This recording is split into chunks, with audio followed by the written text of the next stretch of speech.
Bonjour, bonsoir, na balandi nyonso ya Flammon HD. Tika été kimi na kolon Nzambe tata et bana kozala likola bomo ina bino. Oyezali oyangai wa bino molobeli, le pape de la presse congolaise, hein, le pape Papouche. Pesi bino mbote bisika bozali, oyezali émission na bino oyo bolinga kamingi histoire cachée.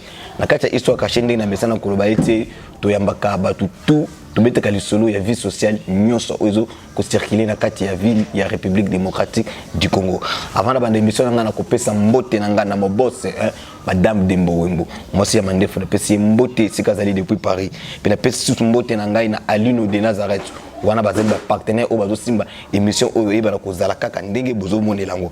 Na pesi mbote na ngai na honorable Alain Boïka, Ngalema ini toujours. Pesi mbote sikozali. Pe na pesi mbote na ngai na honorable Rigobert Takumundi. Ya baleki ya mokatika baleki na été. Pe na pesi mbote na ngai na Pablo Kune, le grand déclarant, na kati ya Luanda précisément na mboka ya Angola. Pesi mbote sikozali. Pe na pesi mbote na ngai na Eyong Kumu, héritier sacré, mwana mutikili ya Tongo. Pesi mbote. Ozali émission na bino oyo bolinga kamingi histoire cachée. Lelo toye na kibonzambe, lelo toye na kibonzambe, tobeta li solo ya Bible kaka ndenge ezalaka. Bonjour papa. Bonjour messieurs les journalistes. Pape Babouche. Oh, na CP na journal lelo. Na dit que d'abord Bible dit que dans toutes choses il faut remercier le Seigneur. Là il y a tout un temps qui est bon là. Ça te continue le programme. Seigneur notre Dieu, n'appelle merci pour aux ensembles, les dieux de la Bible. Tu as trouvé faveur aujourd'hui. Il y a eu passé émission Père éternel. La chaîne où il y a combo, il y a Flair Monde HD. Manifeste-toi dans l'émission où que le Saint-Esprit nous aide partout. Et si vous connaissez mon Dieu, mon roi, va vivre grâce au nom de Jésus-Christ. Amen. Amen. Ouais, bah téléspectateurs na biso nyonso sur Flammon HD. Quand on a bandé koloba ete lelo toye na kibonzambe, lelo toyambi invité ya sika. Na kolinga ete yemoko ayeba ko se présenter liboso ya ba caméra na biso. Merci beaucoup messieurs les journalistes. Je réponds au nom du révérend bienvenu Kiangala. Naza pasteur responsable na l'église La Porte du Sali.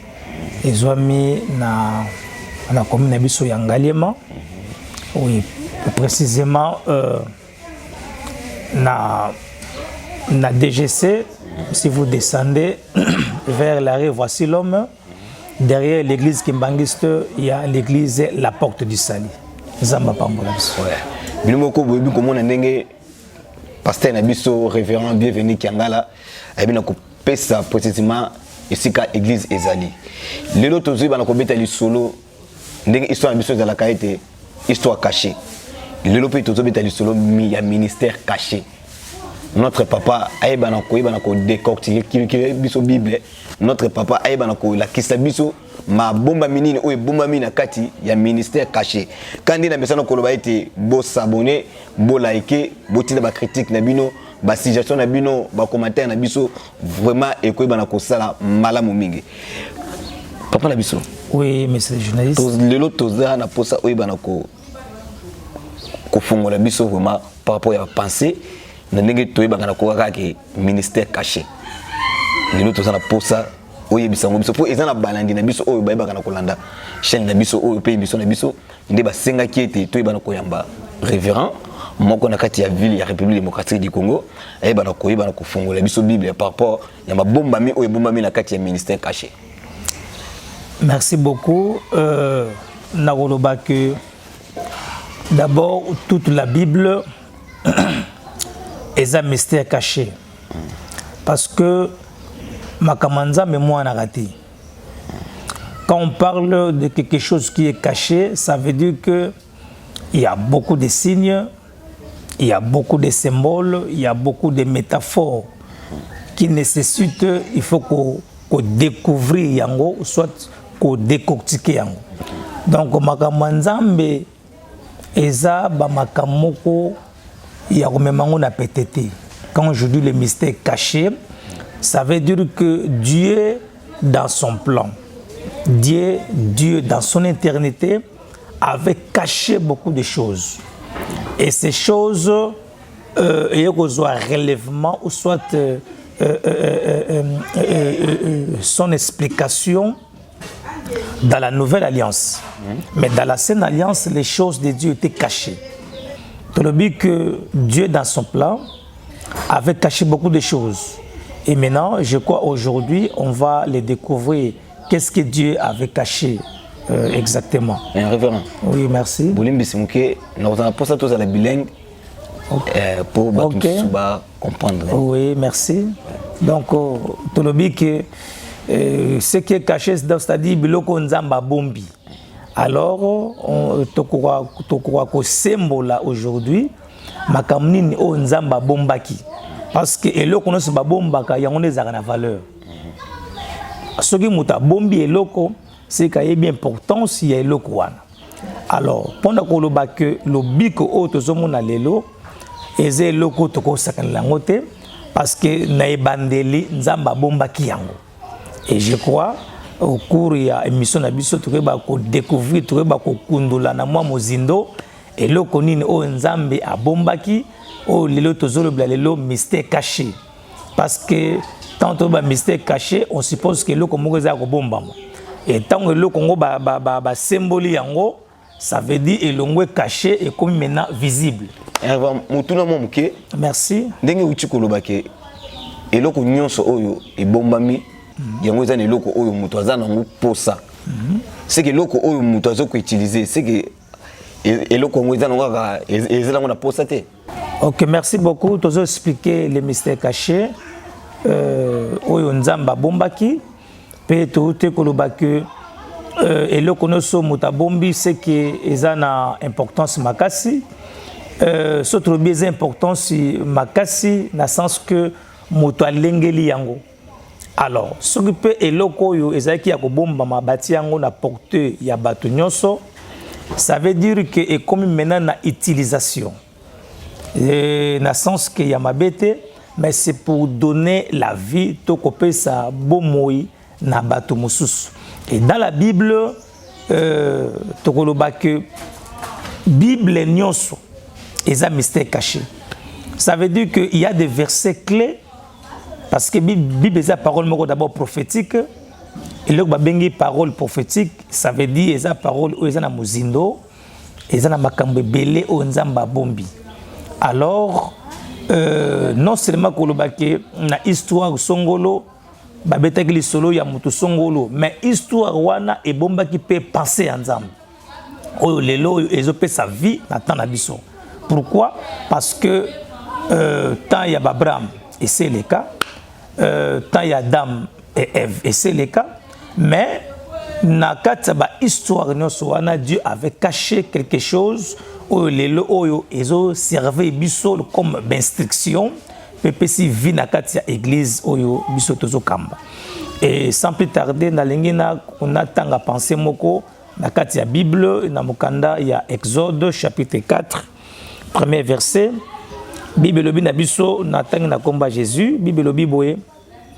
Moïse répondit et dit, voici, ils ne me croiront point et ils m'écouteront point ma voix. Mais ils diront, l'Éternel n'était point à Paris. L'Éternel lui dit, qu'as-tu dans ta main? Il répondit, une verge. L'Éternel dit, jette-les par terre. Il jeta par terre et elle devient un serpent. Moïse fouillait devant lui. L'Éternel dit à Moïse, étends ta main et saisis-les par la queue.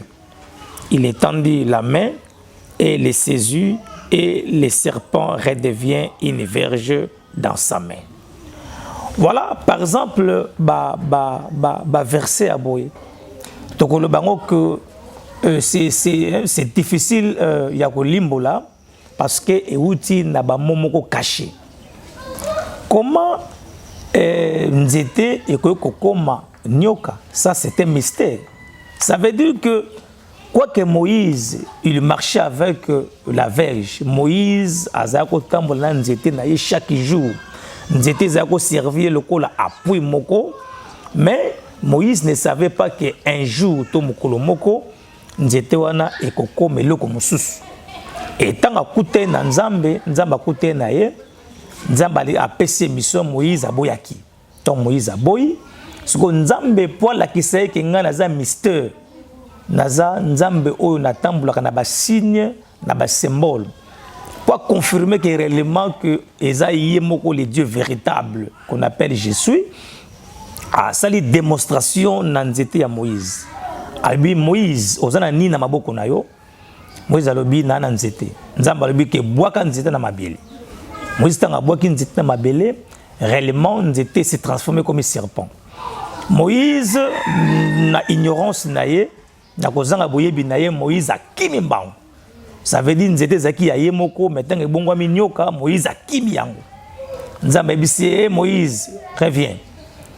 Zonga simba nzete to simba nyoka wana na mokila na suka tanga simbi na suka ya mokila neto moni nyoka ezongi nzete. Ça c'est un mystère. C'est difficile ya expliquer, mais par l'amour de Dieu et par la conviction du Saint-Esprit, les loto zuma koki ya kolimbola makomi ya nzambe na nzela ya molio mosantu. Bible zobake batinde kamaki na molio mosantu nde basakolaki na liloba ya nzambe. Donc sans le Saint-Esprit, nous ne pouvons rien faire. Kozanga molio mosantu moi to ko limbola makambo ya nzambe ezate parce que mystère o ezaki caché. Moïse a vivaki mystère o ezaki caché. Et Moïse ne comprenait pas. Il ne savait pas que eloko ya simbaki na maboko ezaki vi mobimba oyo nzambe abombaki. Alors, dans la nouvelle alliance, to nakati ya kondima ya sika, to lingi to talisa maintenant oyo Moïse asimbaki elingi koloba nini et tango nyoka tango nzete ekomi aboyaki yango na mabele ekomi nyoka elingi koloba nini. Et tant que Moïse azoki manioka, cela veut dire quoi? Donc il y a trois pensées. D'abord, les bâtons, la première pensée, c'est Moïse là, la première niveau, c'est Dieu lui-même. Et Zanzambe Yemoko, les bâtons, c'est ça le mystère caché. Ou les bâtons, c'est les fils. Ça veut dire que Dieu, dans son plan, il avait un plan merveilleux qui devait les manifester dans les temps. Nzamba zaki na mabomba minaye oya lingaki ko lakisango na tango moko songolo. Bible dit que projet oyo nga naza nango pa na bino eza projet ya malamu kasi eza projet ya mabete. Donc projet ya nzambe wana c'est ça ce qu'on appelle les mystères cachés. Nzamba pambola balandino so baso na biso na France kuna dans disons Europe mobimba Asie Amérique pays d'Afrique na betando nyonso oyo bazo landa biso sur l'histoire cachée ou les autres parler sur les mystères cachés. Donc bien aimé dans le Seigneur, nous voulons maintenant expliquer tout quoi ko sembola mwa muke. Na lobi que la première pensée Moïse ezanzambe yemoko et bâton oyo Moïse asimi na maboko, c'est ça les fils dans les seins du Père. Alors, tant ou tant et coquille, Dieu était obligé maintenant, il y a un bâton dans ma belée. Or, pour un bâton dans ma belée, ce que dans Jean chapitre 1, verset 1, Bible dit au commencement était la parole, et la parole était avec Dieu. Et la parole était Dieu. C'est-à-dire, c'est cette parole-là, c'est ça les bâtons qui étaient entre les mains de Moïse. Donc Dieu avait les plans de l'éternité. Maintenant, quand le temps est accompli, Dieu a jeté les bâtons. C'est-à-dire, la parole a été faite chair. Donc, nous étions et comme nyoka. Mais nyoka, on avait comme nyoka. C'est le Seigneur Jésus. Ce qu'on tangi dans Jean chapitre 3, verset 14, Bible que de la même manière, Moïse éleva les serpents dans les déserts. De la même manière aussi, le Fils de l'homme sera élevé. Ah, nous comprenons dans la révélation que les serpents là, c'est le Seigneur Jésus. Nous avons parlé de combat Jésus-Christ. Amen. Et raison pour laquelle Bandeko, c'est-à-dire la mission de Jésus, était de donner la vie. Cette mission est venue par Dieu lui-même. Or, que le Père et le Fils est égal à un. Ça veut dire le Père s'est incarné dans le Fils pour devenir la parole. Et la parole qui a sauvé, c'est Jésus. Aujourd'hui, que le biko est comme sous-souté, le biko est comme Yesouma, Massi. Raison pour laquelle Bandeko, Nakati ya ekulusu, Yesu a koufaki lokola serpent. Parce que ce qui est nombre, Bible zo ba ketango bana Israël ba sumukaki. Nzambe abimisaki ba nyoka moko bani ko soa batu musu bazo kufa, batu musu bazo ba maladie par-ci par-là. Tant au peuple ba yo ki passi, ba bi non, il faut recourir vers Dieu. Ba pas Moïse pardon. Yebisa na Nzambe na yo ayo kla biso mawa parce que tozo kufa. Souci sali Moïse a consulté Nzambe. Nzambe a bisaye alobi sala nyoka ya ebende. Abisala nyoka ya ebende pour que mutu nyonso oyo akotala nyoka wana na likolo a conserver vie. Okomona ke banyoka zaki mibali. O ya se ezolia, ezozokisa, ezoboma, mais o ya likolo boma kiti. Donc nyoka wana basala ngona libende batie nzete. Alors dans la pensée de Dieu, les perches là, nzete wana o basela ki nyoka, c'est ça la croix de Golgotha. Et les serpents, c'est le Seigneur Jésus. Ça veut dire que à la croix de Golgotha, Jésus va mourir comme un serpent. Merci Ming Nabalandi Oyo Bazolanda Biso. Raison pour laquelle Bible Zobaki maudit soit celui qui est pendu au bois. Donc du fait que Moïse jeta le bâton, tant Moïse a bois qui nous était dans ma belé, nous était comme nyoka, Moïse il faut akima parce que nous était comme nyoka. Ça dit nous était comme sujet ya malédiction. Moïse oyo azokima wana eza Moïse ya mutuboyete, mais c'est tout un peuple. Et le peuple qui fouillait les serpents, c'est le peuple Israël. Raison pour laquelle na croix ya Golgotha, tomoni comment Israël a retiré vers Jésus. Israël a retiré vers Jésus. Israël a beaucoup poussé n'a pas à Jésus. Ça veut dire que c'est ça Moïse qui fouillait les serpents. Pourquoi? Parce que Bible le dit, maudit soit celui qui est pendu au bois. Donc Jésus a comme qui sujet il y a malédiction pour un peuple, pour que le peuple reçoive la vie. Peuple o azozoa vie ezali ngana yo oyo to biki lelo n'attend de la grâce. Donc Jésus en devenant les serpents, c'était pour nous sauver. Raison pour laquelle Baknyo Soyo batala kinyo kawana nakati ya désert ba conserva qui vit. Aujourd'hui, l'évangile qui nous sauve, c'est l'évangile de la croix. C'est l'évangile de Jésus-Christ. Bible il y a les salis en aucun nom. Le biko est un combo mutumusute, le biko est un combo ya Yesu Masia. Donc croire à Jésus c'est avoir la vie. Kondimela Yesu eza kozwa bombo na seko.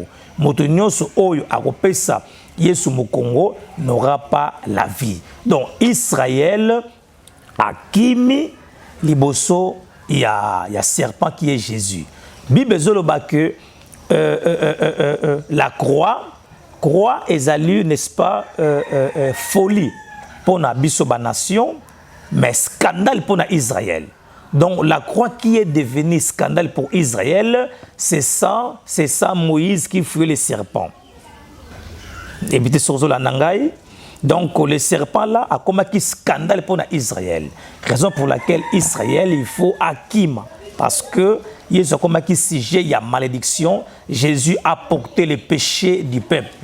Dans Isaïe 53, le but qu'il n'a pas commis le péché, mais Jésus s'est fait pécher à cause de nous. C'est-à-dire si il y a malédiction, Israël est moyen à supporter et exalter. Si on a plus loin, Bible zolobake nyama oya kufi na zamba balia kaite parce que abimisi makila. Il y a une loi de Moïse na loi ya Lévitique bazolobake soki nyama kufi etangisi makila okoli angote. Ça veut dire que Jésus comme l'agneau azalaki pe nyama oya abimisi makila, c'est pourquoi à la croix de Golgotha Jésus a versé le sang. Comme avait versé le sang, donc on a pensé à Nzambe Israël moyen à s'approcher et pas y encore Yesu Christ exaté parce que Azanyama o ekufi na zamba, il est mort hors du camp. Donc moi basi m'a exaté parce que et vous allez sujet il y a bila kelmabe. Donc tout ça c'était pour nous. Aujourd'hui le sang de Jésus a coulé une fois à la croix de Golgotha. Et ce sang-là, aujourd'hui, c'est la puissance pour l'Église. Parce que, vous savez, sans l'effusion du sang, il n'y a pas le pardon des péchés. Bible le bisou que dans Éphésiens 1, verset 7, en lui, nous avons la rédemption par son sang et la rémission des péchés par la richesse de sa grâce. Donc, la délivrance totale d'un homme, c'est le sang de Jésus. Pourquoi Jésus est devenu un serpent. Quel que soit votre problème, quelle que soit votre circonstance, Jésus-Christ est Seigneur. Donc, maladie nayo et kobika na combat Jésus, peu n'importe quel problème oyozanango, Jésus est la réponse. C'est ça le bâton dans la main de Moïse. Donc Dieu avait un plan qu'il avait réservé pour les salis. Donc bande konangai et un mystère. C'est pourquoi j'ai béni mon Dieu pour la émission Tozolexa. Il y a histoire cachée présentée par Pape Babouche. Vraiment ça va édifier peuple au Bazolanda Bisso na journée yalelo. Balandinho sur Flemon HD. Kaka ndenge na continue koloba bino te na kati histoire cachée tozana makambo nyonso bino moko bozomona ndenge notre papa azoyeba na côté biso eloko moko esengela biso tondima kaka pour la Bible balobi ete si tu crois tu verras la gloire de Dieu yo ndima kaka ngai na yo tondima na bokasi oyo notre maman madame Dembo Wembo azosala na ba partenaire na biso ya émission oyo to continuer na kopesa biso kaka biloko ya bien révérend tozana pana kaka. Oui papa. Oui, merci Bandeko. Makamtozolo Baawa, c'est la vérité, c'est la réalité dans la Bible. C'est pourquoi Tolobara que la lettre tue, mais l'esprit vivifie. Donc la lettre, c'est quand les choses ne sont pas expliquées. C'est-à-dire, tant que Makamanza Mbeza Yakobombama, ce côté yango sans explication, le peuple n'aura pas la vie. Mais tant que symboli yango, limboli yango, peuple ne va pas vie. Alors nous disons dans la connaissance, une fois que la parole de Dieu n'est pas expliquée, ça veut dire qu'il n'y a pas les salis. Il n'y a pas la vie parce que les salis étaient un mystère. Les salis étaient un mystère. Quand Dieu dévoile les mystères, tant on a symbole mystère, n'est au moni vie na katia peuple. Donc l'élo évangile comme la parole de Jésus doit être expliqué sengeli ba symbole ngona muzindo pour que peuple bazoyoka bazwa vie. Dans la Bible, le livre la parole Bible est un livre moko prophétique où ils ont explication moko exacte à la lumière des choses, à la lumière de l'écriture pour que le peuple soit foi. Donc la foi vient lorsque la parole de Dieu est bien expliquée. Si la parole de Dieu est scellée, si la parole de Dieu reste encore un mystère, donc il n'y a pas la foi, il n'y a pas la vie, il n'y a pas les salis. Donc c'est vraiment ça. On a eu koloba na mukuse vie todo sela tant on a biso na kati ya bilili zama pambola biso na kombo Jésus. Référent.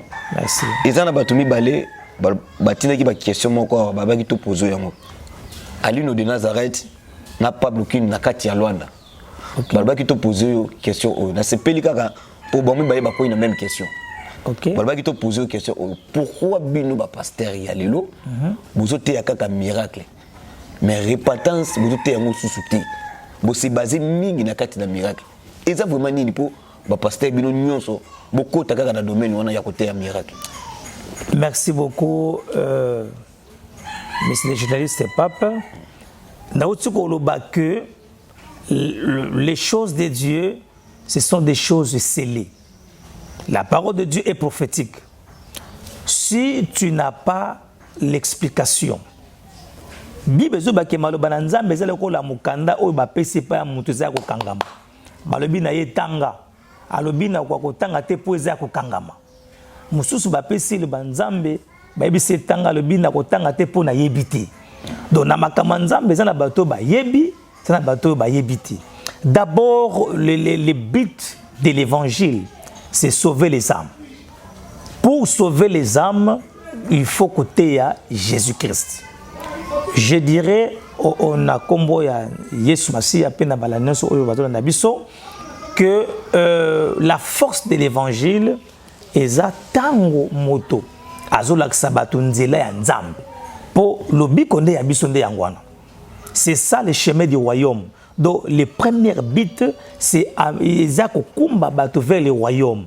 Alors pour na komema bato vers le royaume, il faut côté aliloba ya nzambe ya solo. Le miracle n'est pas le salut.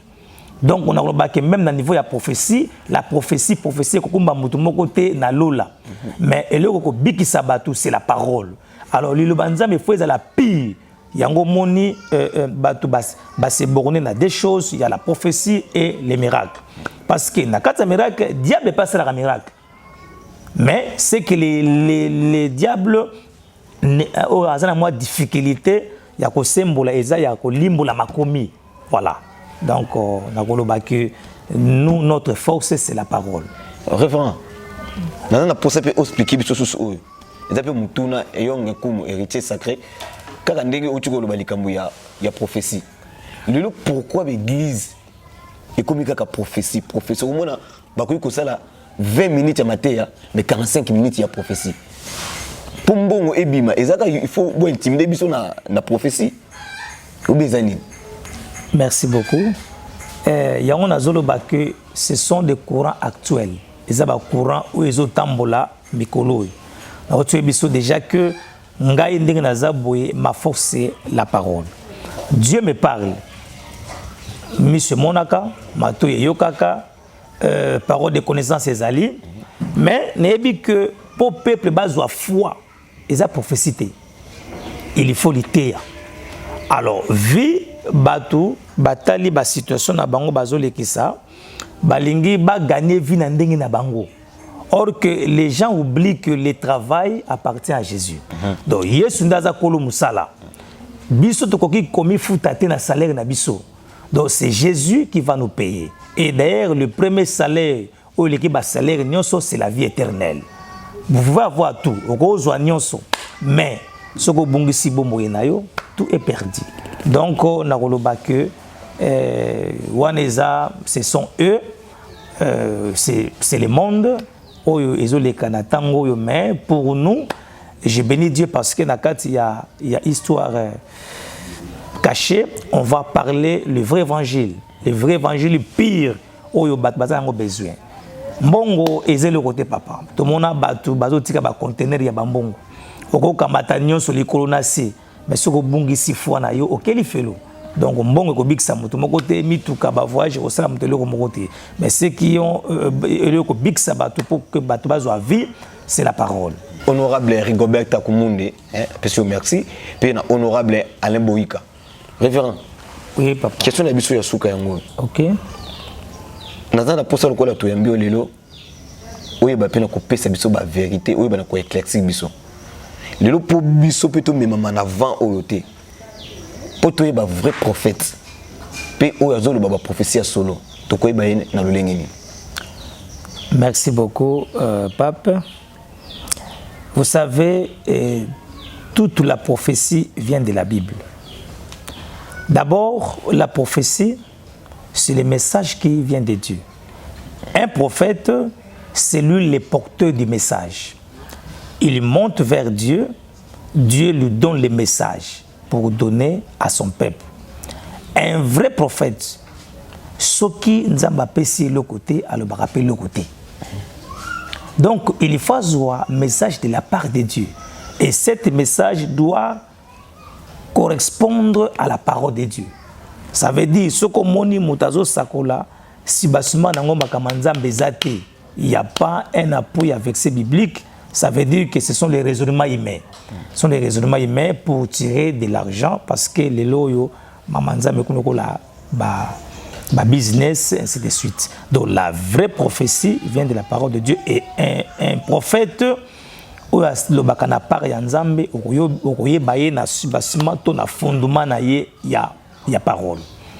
C'est vraiment ça pour yeba ko différencier que oyo aza prophète ya Nzambe oyo ami parce que na kati ya Bible il y a 3 hommes de Dieu et ça na ba o Nzamba bengi bango moko na pensée ya Nzambe depuis éternité et ça pe na oyo ba komisi bango parce que azaka na mbongo a soutenir pasteur a payer un sous loyer carburant bon pasteur pas ko tie pe maboko ko déclarer pe yopo komi nganga Nzambe et ça pe na oyo alalia la muki atalika ndenge makambo zo tambola boye ami komisi ye moko. Alors maintenant les deux là oye ba bango na misala na bango c'est pourquoi moni ba sali Nzambe ya solo bazaka soifé d'argent te ce moni musala Nzambe alingi mbongo mingi ça veut dire au monde que l'évangile est amokié, bien que l'évangile marche avec l'argent, mais d'abord la première chose c'est la mission. Il doit d'abord faire sa mission au Nzamba Pessi parce que tout ça batindami ya Yesu Massia. Un serviteur à cause de l'autre côté en dehors il y a programme il y a maître naï. Merci na bana nyonso ya Flemon HD kaka ngina mesana ko ba bino ete na kati ya histoire cachée makambo ya bien ezali. Pe to pesi merci na biso na mo boss madame Dembo Wembo mo se mande fou pesi mbote sikazali na Paris tala ba jarbe émission boy. Et si li kaka lelo te tozali na pasteur to ko banda ko continuer. Yango na zo senga yo mtoto tala ngai tinda ba commentaire na yo tinda nyonso omoni yoko tinda oza na problème o basayelo ba prière problème ya musala obota kate obala kate tinda yango pasteur azali awa akoyeba na kosalela ba prière na pesi mbote na ngai pe ba merci na ngai na ba partenaire o bazo sala ete émission oyo eba na kozala kaka ndenge bozo mona nango ya koyambela ka bino ba invité pesi mbote na ngai na Alino de Nazareth merci vraiment na nyoso sala pour l'émission oyo pe la pesi mbote na ngai na honorable Alain Boyika ngalema ini toujours merci pe la pesi mbote na ngai encore na honorable Rigobert Takumundi ya baleki la pesi merci pe la pesi mbote na ngai na Pablo Kuhn le grand déclarant na Kacha Luanda na mboka ya Angola précisément la Luanda pesi merci pe la pesi mbote na ngai na Eyong Nkumu héritier sacré mwana mbinza toko ya tongo mwana mutikile na pesi merci o ezalaki ngai molobeli na bino le pape de la presse congolaise na lobaka yango po na bibi musala nanga le pape de la presse congolaise le pape Papouche buna kande na message ko loba ete bo s'abonner bo commenter bo liker bo tinda ba critique na bino ba citation na bino vraiment et comme ça la bien bo continuer ko tala kaka émission révérend merci tokomi na suka mo liloba na yo pona bandeko bazotala yo merci na bandeko na subalande biso na kati ya émission de histoire na biso o to bengi mabombami vraiment na pesi d'abord merci aussi na numéro 1 madame Dembo Wembo vraiment pour na effort na yo et puis pour na ba initiative ya boy ya makasi to moni ba tebeli bazo zo mbongo bazo sana ba n'importe quoi mais vraiment ko kamata biloko boye ba mission ya makasi pour édifier les peuples de Dieu et toutes les masses vraiment place aux alliés Nzamba pambola yo apambola pe musala na yo pe na pesi mbote na bandeko nyonso yo balandi biso na Europe mobimba na Asie na Amérique partout en Afrique Nzambe apambola biso pe longo na basala Nzambe nyonso. Je donne mon numéro na lobi que na bengami na kombo ya révérend bienvenue Kiangala nazo diriger église la porte du Sali ezali na Mbinza Barré donc arrêt voici l'homme soko kiti derrière l'église Kimbangiste biso tozawana na avenue Lingemba numéro 10 numéro nanga ya WhatsApp et pona batunyo so balingi bakota na ligne na ngai nazana plus 243 977 08 33 P Vodacom eza 081 838 70 50 mais WhatsApp nangande eza ya 0900 77 08 33 maintenant ça a besoin il y a prière ça a besoin il y a orientation donc je suis disponible et puis nazana groupe nanga nazana ngo groupe ya la porte du Sali nazo réuni basala Nzambe pe ebele bana Nzambe ebele donc kuna peso ko koti na groupe na biso en tout cas on reçoit un message eza ebele donc maintenant ça a besoin il y a situation moko songolo je suis prêt au cas maladie au mutabo takate et pas Nzambe et combat azalakate donc Dieu est capable tout le bas que les pasteurs ne guérit pas Celui qui guérit, c'est le Seigneur Jésus. Biso toza ba serviteur ya Jésus. On a une mission pour ma charge ya peuple. Donc peu n'importe quel likambo oyo kozana besoin, nous sommes disposés par l'ordre du Saint-Esprit et par la puissance du sang de Jésus. Vraiment, la guérison sera escomptée. Vraiment, merci Mingi. Tolingi Tobondela pour remercier Nzambe na occasion à Salibiso. Mais un grand merci à notre caméraman vraiment pour nous supporter charge Yaba Caprice et vraiment un grand respect aussi la journaliste Pape Babouche vraiment pour nous attendre où Nzambe vraiment à Pamla biso na combat Jésus. On prie dans le nom de Jésus. Seigneur notre Dieu, n'a pas son merci. Na pambolio pour la histoire cachée o lelo epesi vi na kati ya peuple. Merci Nzambe na batino so balandi biso. Motu nyonso aza na maladie, motu nyonso aza na problème. O ya landi émission o Nzambe vi na ye changer o bikise na kombo na swasi. Bible dit que c'est poussé par le Saint-Esprit que les hommes ont parlé de la part de Dieu. Nandimi sami que Nzambe miracle na Nzambe est sillonné père et côte na ba immeuble et côte partout. Na batu nyonso oyo bazolanda biso Nzambe bayamba lobiko bayamba kofungwama na kombo na Yesu Masihi tika liloba oyo et porter vie et même ma foi et ma espérance et ma amour na kati ya peuple Seigneur zolo komo Dieu mon roi pambole miso oyo ekene mosika fungola ba grande porte dans le nom de Jésus-Christ que la gloire revienne en toi na sambeli bongo na kombo na Yesu Masihi.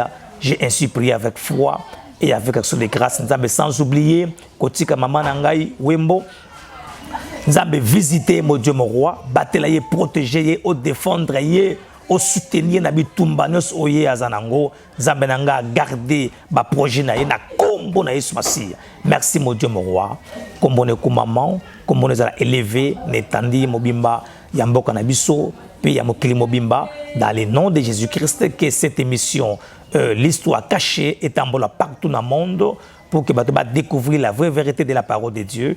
L'Assemblée Bongo, au nom de Jésus-Christ, j'ai ainsi prié avec foi et avec action de grâce. Amen. Amen.